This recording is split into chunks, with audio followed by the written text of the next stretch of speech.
In a landmark decision on December 19, 2024, the Georgia Court of Appeals disqualified Fulton County District Attorney Fani Willis from prosecuting President-elect Donald Trump in a high-profile election interference case.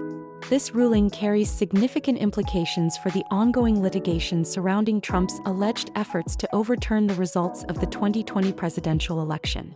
Initially, Trump, along with 16 co-defendants, faced charges related to racketeering and attempts to manipulate the electoral outcome in Georgia. This legal pursuit aimed to address actions that many believe threaten the integrity of the democratic process. The case has played a critical role in the national discourse surrounding accountability in politics, especially regarding a former president. The court's 2-1 decision came as a result of perceived conflicts of interest involving Willis and her former deputy, Nathan Wade. The panel concluded that the presiding Fulton County Superior Court judge, Scott McAfee, erred by not disqualifying Willis initially. Judge Trenton Brown emphasized that the remedy imposed by McAfee, requiring Wade's resignation while allowing Willis to remain in her position, did not adequately restore public confidence. According to Brown, this situation represents a rare instance where disqualification is mandated due to the nature of the allegations involved. The court stated, the assistant district attorneys, whose only power to prosecute a case is derived from the constitutional authority of the district attorney who appointed them, have no authority to proceed. This assertion indicates that without Willis at the helm, any ongoing legal efforts against Trump and his associates must cease until a new prosecutor is appointed. However, the indictment against Trump remains intact, signaling that legal recourse could continue, albeit under new leadership. In response to the ruling, Trump characterized the entire prosecutorial effort as flawed. He claimed, "The whole case has been a disgrace to justice," suggesting motivations rooted in political bias.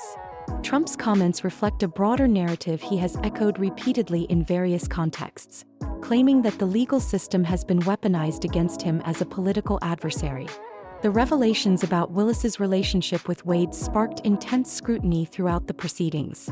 During previous hearings, Willis provided testimonies asserting that the romantic entanglement did not interfere with her judgment or the prosecutive course of action. Defense arguments hinged on allegations that their connection could influence her decision-making in pivotal moments. Specifically, co-defendant Michael Roman's attorney raised concerns about perceived self-dealing, hinting at a potential kickback scheme. Legal analysts and commentators have voiced varying opinions on the implications of the disqualification. Some express concern about the integrity of the judicial process, especially considering the public's perception of those involved. Others highlight that prosecutors must always remain above reproach, thus making the ruling a necessary step for ensuring justice remains impartial. John Yoo, a law professor at UC Berkeley, discussed the ramifications of the ruling during an interview on Fox News. He indicated that such disqualifications are rare but significant, serving to bolster public trust in governmental institutions. The dialogue surrounding the decision underscores the belief that procedural integrity must be upheld, particularly in cases involving high-profile figures. Looking ahead, the legal fate of Trump and his co-defendants remains uncertain. Although the appeal to the Georgia Supreme Court has been indicated by Willis's office, any further proceedings are likely to encounter substantial delays, especially considering Trump's impending presidency.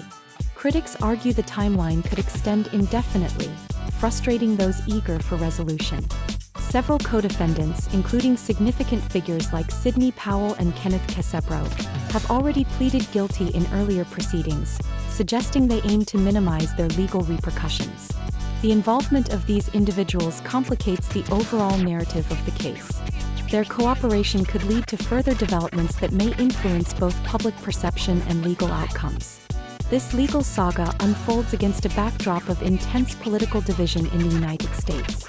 Trump's narrative of victimization resonates deeply with his supporters, who perceive these legal battles as unjust attacks on their chosen leader. Conversely, his opponents view ongoing prosecutions as necessary actions to uphold democratic principles. The disqualification of Fani Willis adds another layer of complexity to this already multifaceted scenario. As discussions on the integrity of the electoral process continue, the case remains central to debates about justice, accountability, and political norms in contemporary America.